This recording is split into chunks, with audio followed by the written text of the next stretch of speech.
السلام علیکم جی، آپ یوٹیوب چینل دیکھ رہے ہیں اور میں احمد ہوں۔ ابھی تھوڑی دیر پہلے فواد چودھری اور حماد اظہر نے ایک پریس کانفرنس کی ہے رمضان پیکیج کے حوالے سے، تو آئیے دیکھتے ہیں کیا کہتے ہیں فواد چودھری اور حماد اظہر صاحب۔ کہ اس کو ہم جو ہے وہ مہنگائی کا بوجھ کم سے کم لوگوں کے اوپر پڑے، اور یہ جو 7.8 ارب روپے کا پیکج ہے یہ بھی اسی کوشش کا ایک حصہ ہے۔ اس کی جو تفصیلات ہیں وہ حماد اظہر صاحب جو ہے وہ بیان کریں گے۔ اور دوسری خوشخبری ایک یہ ہے بہت کہ جو اچھا یونیورسٹی پیکیج دیا گیا 7.8 ارب، جو کہ ہسٹری میں پہلے اتنا رمضان کے حوالے سے لوگوں کو فیسیلیٹیٹ نہیں کیا گیا۔ سال کے آخر تک وہ خسارے سے باہر آ جائے گا اور ہم بریک ایون کے اوپر ہو جائیں گے۔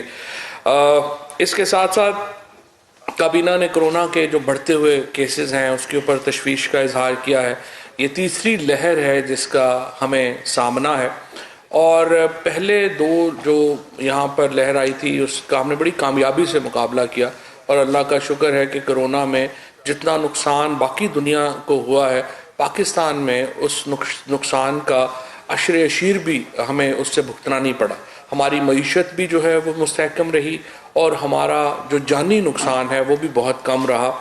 اور اس کی بڑی وجہ یہ تھی کہ ہم نے بڑی جلدی اقدامات شروع کر دیے تھے۔ جب یہ کیس 26 فروری کو پہلا پاکستان میں کیسز جو ہیں کرونا کے رپورٹ ہوئے تھے، اس سے پہلے ہم فیبرری سے بھی پہلے آپ سمجھیے فیبرری کے مہینے میں ہی ہم نے اپنے ایئرپورٹس کے اوپر اور ہر جگہ کے اوپر اقدامات کر دیے تھے۔ اس کی وجہ سے ہمارے ہاں جو شرح ہے وہ ہماری بڑی بچت ہوئی، ہمارے ہاں کرونا کیسز کی شرح جو ہے وہ بڑی کم رہی۔ اور ہم یہ سمجھتے ہیں کہ اگر اس لہر کو بھی ہم نے اس کا سامنا کرنا ہے تو جو پہلے دو جب یہ لہر آئی تھی تو ہم نے جو پالیسی بنائی وہ بڑی کامیاب رہی، اسی کے اوپر ہم عمل درآمد کرتے ہوئے اس کے اوپر بھی انشاءاللہ تعالی قابو پا لیں گے۔ تیسری امپورٹنٹ بات جو آج کابینہ کے شروع میں ہی پرائم منسٹر صاحب نے بات کی وہ الیکشنز کی شفافیت کے اوپر ہے۔ الیکشنز کو پی ٹی آئی کی جو پوری تحریک تھی وہ دو بنیادوں کے اوپر تھی، دو ستون ہیں جس کا انیشیٹو لیا گیا ہے، اور اگر ہم ماضی میں دیکھیں تو ہم نے پاکستان وہ واحد ملک ہے جس نے سکسیسفلی جو ہے نا اس پینڈیمک کو ٹیکل کیا ہے۔ اگر ہم اکنامک کے حوالے سے دیکھا جائے تو پاکستان وہ واحد ملک ہے، اگر اسی طرح کی مثال ہمارے پاس ایک انڈیا کی ہے، ٹھیک ہے۔ اگر انڈیا کی طرف ہم دیکھیں تو اس کے ایز کمپیئر ٹو پاکستان، لیکن پاکستان نے بہت اچھی طرح سے اس چیز کو ٹیکل کیا ہے۔ ممکن بنایا جا سکے۔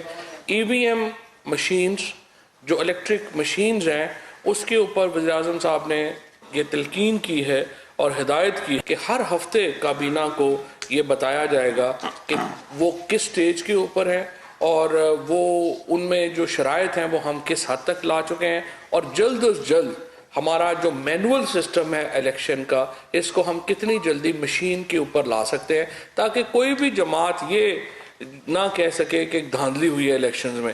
ویسے تو آپ نے دیکھا ہی ہے کہ ایک طبقہ ہے جس نے ماننا ہی نہیں ہے، جیسے ہمارے یہاں پی ڈی ایم کی جو میٹنگ ہو رہی ہے، یہ سارے بیچارے جو ہیں وہ بیٹھے ہوئے ہیں، سیاسی یتیم بیٹھے ہوئے ہیں، انہوں نے تو کوئی بات ماننی نہیں ہے۔ ہمارا مقصد یہ ہے کہ عوام کا جو ایک نقطہ نظر ہے اس حوالے سے پتہ ہو کہ اب جو الیکشنز ہیں وہ صاف اور شفاف ہوئے ہیں۔ پھر بڑے پیمانے پر جو مالی نقصان کرنے والے ہمارے ادارے ہیں، اوورآل تقریباً 85 ہمارے جو اسٹیٹ اونڈ انٹرپرائزز ہیں ان میں سے 51 اب جو ہیں وہ منافع میں ہیں۔ اور جو بڑے اس وقت نقصان ہو رہے ہیں جہاں پہ ریلویز ہے، پی آئی اے ہے، سوئی سدرن ہے، پشاور الیکٹرسٹی ہے، جینکو 3، ناردرن پاور ہے، اس کے بارے میں پرائم منسٹر صاحب نے حکم دیا ہے کہ ان کا فورینزک آڈٹ کروایا جائے۔ پچھلی ویڈیو میں ہی اگر آپ دیکھیں نا، اس سے پچھلی ویڈیو میں جیسے عمران خان نے خطاب کر کے خود کہا ہے کہ یہ ایک بہت اچھا انیشیٹو لیا گیا ہے کہ اگر ایسا نظام ایک الیکشن کے حوالے سے انٹروڈیوس کروایا جائے تاکہ کسی کو بعد میں یہ ریگریٹ نہ رہے کہ دھاندلی ہوئی ہے۔ دھاندلی والا بالکل سینیریو ہی ختم کر دیا جائے۔ ہر بندہ اگر کوئی ہارا ہوا بھی تسلی سے اپنی ہار کو ایکسیپٹ کرے، اور اگر کوئی جیتے تو وہ بھی اپنی ہار کو بالکل دلی ایکسیپٹ کرے۔ یہ ایک بہت اچھا انیشیٹو لیا گیا جو کہ ماضی میں کسی گورنمنٹ نے ایسا سٹیپ نہیں لیا۔ جو سب سے زیادہ نقصان کر رہے ہیں ان کا جو آڈٹ ہے، فورینزک آڈٹ جو ہے اس کا فیصلہ ہوا ہے۔ راجہ مظہر حمید صاحب کو مینیجنگ ڈائریکٹر نیشنل بک فاؤنڈیشن تعینات کرنے کی منظوری دی گئی ہے۔ کابینہ نے ممنوعہ اور غیر ممنوعہ اسلحہ لائسنسوں کی چند درخواستوں پر غور کرتے ہوئے ان کے لائسنسز کے اجرا کی بھی منظوری دی ہے. لیکن اس کے ساتھ ساتھ جو ہماری انٹیریئر منسٹری ہے, داخلہ منسٹری ہے, اس کو کہا گیا ہے کہ کمپریہنسو پالیسی اسلحہ لائسنس کے اوپر جو انہوں نے اس کو اپ گریڈ کیا ہے. پہلے یہ 2012 کی چل رہی تھی, اب 2020 کی اسلحہ لائسنس کی جو پالیسی ہے وہ اس کو لا رہے ہیں, اور اس کو ہم جو لائسنسز ہیں ان کو ہم ریگولیٹ کریں گے. کابینہ نے حکومت گلگت بلتستان کی درخواست کے اوپر گلگت بلتستان اسکاؤٹس کی 17 پلاٹونوں کو گلگت بلتستان میں 1 سال کے لیے انٹرنل سیکیورٹی پر معمور کرنے کی منظوری دی ہے. ایکس پوسٹ فیکٹو منظوری ہے یہ.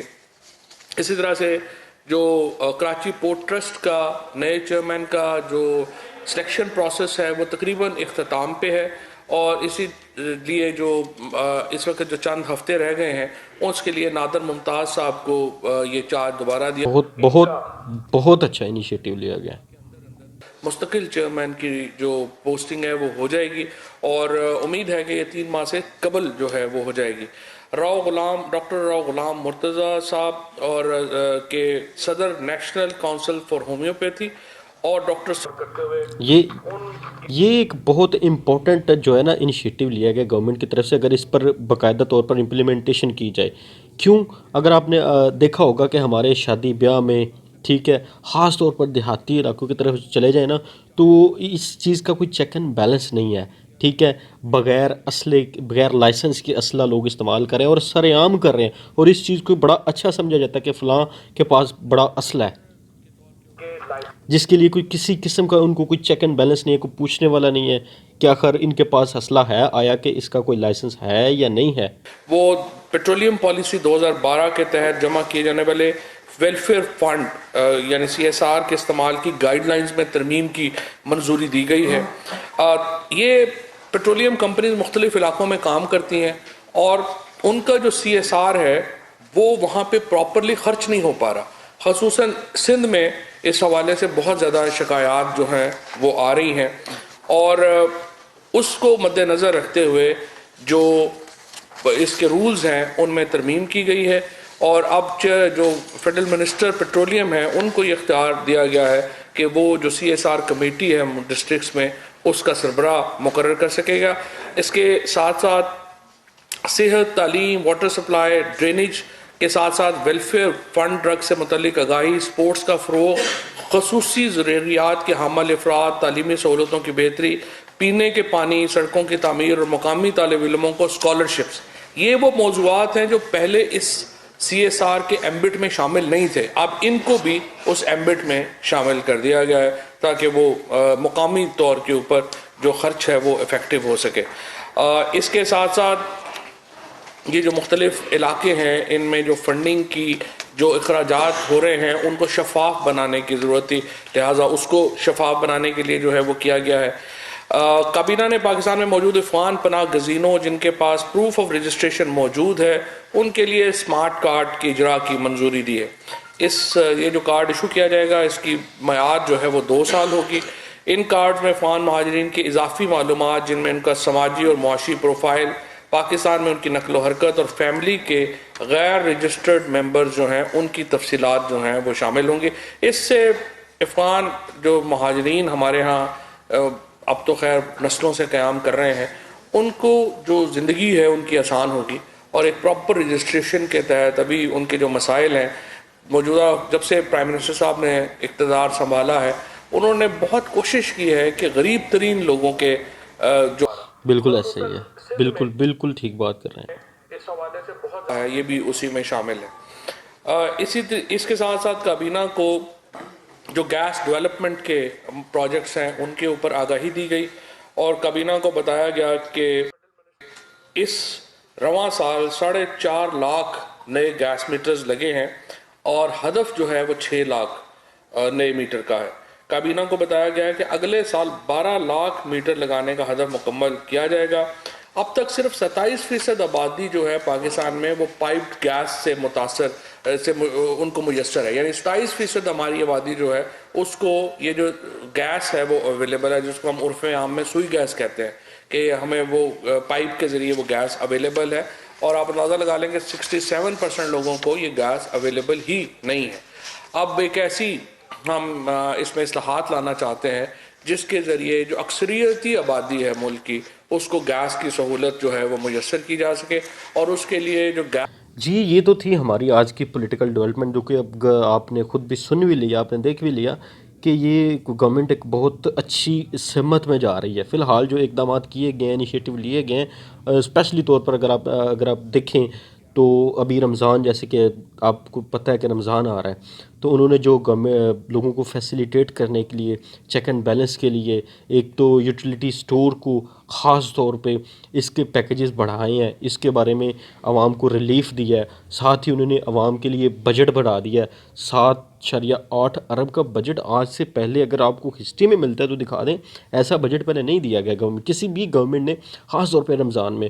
تو یہ ایک بہت اچھا انیشیٹو لیا گیا ہے۔ اب دیکھتے ہیں آگے کہ گورنمنٹ اگر جو جو چیزیں جو اقدامات کیے گئے ہیں، آیا کہ اس کو پراپر طور پر امپلیمنٹ کر پاتی ہے کہ نہیں، یا وہی اس میں لوپ فالز رہتے ہیں جو پہلے پریویس گورنمنٹ نے کہا کچھ اور دیا کچھ اور۔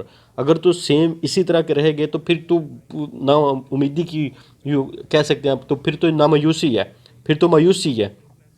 اگر گورنمنٹ اس پر پراپر طریقے سے امپلیمنٹ کر پاتی ہے، اس کو لوگوں تک ڈیلیور کر پاتی ہے، تو پھر تو ایک بہت بہت خوش آئین، وہ کہتے ہیں کہ خوش آئین اقدام کیا گیا گورنمنٹ کی طرف سے، اگر اس پر امپلیمنٹ کیا جا سکے۔ دیکھتے ہیں آگے کیا کرتے کیا ہیں، ملتے ہیں انشاءاللہ آپ سے اگلی ویڈیو میں۔ خیال رکھیے گا اپنا اور اپنے اس چینل کا بھی۔ مجھے دیجیے گا اجازت، خدا حافظ۔